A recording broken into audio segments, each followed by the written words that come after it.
علی رضا عابدی شہید کی وہ آڈیو جو انہوں نے شہادت سے کچھ دنوں پہلے ریکارڈ کی، وہ ذرا تمام حاضرین کو سنا دیجیے پلیز. مجھے کئی دفعہ ایجنسیز نے بلایا ہے کیونکہ ہمارے اپنے یو کے پیز جو ہیں الو کے پٹھے، وہ جا کے وہاں پہ ان کے پاس میری ٹویٹس بھیجتے رہے ہیں، سناتے رہے ہیں.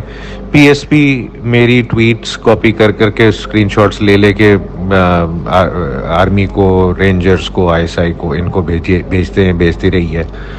اور مجھے 2-3 دفعہ بلوایا بھی گیا ہے، بات بھی کی گئی ہے اس حوالے سے. اور میں نے ہمیشہ یہی بولا ہے کہ جی میرا محسن ہے، اور میں نہ ان کو گالیاں دے رہا ہوں نہ ان کو گالیاں دوں گا. میں کوئی انسٹرکشنز نہیں لے رہا وہاں سے، وہ ایک علیحدہ بات ہے جو کہ جس سے آپ کو اعتراض ہے. لیکن میں چل رہا ہوں اور میں سمجھتا ہوں کہ جو آئیڈیالوجی ہے اس کے تحت مجھے آگے چلنا چاہیے، اور وہی ہمارے لیے کراچی کے لیے بہتر ہے. تو یہ چیز ضرور کہ یہ ہمارے والے خود اٹھا کے خبریں اور میرے ٹویٹس، میرے اسکرین شاٹس بھیجتے رہے ہیں ایجنسیز کے پاس. یہ آپ نے دیکھا. اب جن ٹویٹس کا تذکرہ خود سید علی رضا عابدی شہید کر رہے ہیں، یہ دیکھیں کسی اور کی کوئی بات اس کو آپ کہہ سکتے ہیں کہ اس میں حقیقت نہیں ہے، لیکن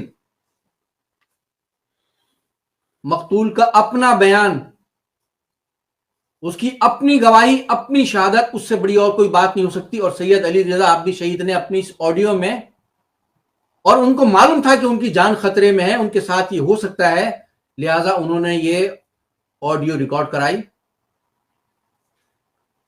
اور اس میں انہوں نے بتایا کہ کون ان کو بلا کے دھمکیاں دے رہا ہے. انہوں نے آئی ایس آئی کا نام لیا، ایجنسیز کا کہا، اور انہوں نے پی ایس پی کا کہا، اور انہوں نے یہ جو ایک لفظ استعمال کیا ہے، اپنے یو کے پیز، الو کے پٹھے. اپنے کون؟ یہ بہادر آباد ٹولے کے لوگ، پی آئی بی اور بہادر آباد میں بیٹھے ہوئے لوگ.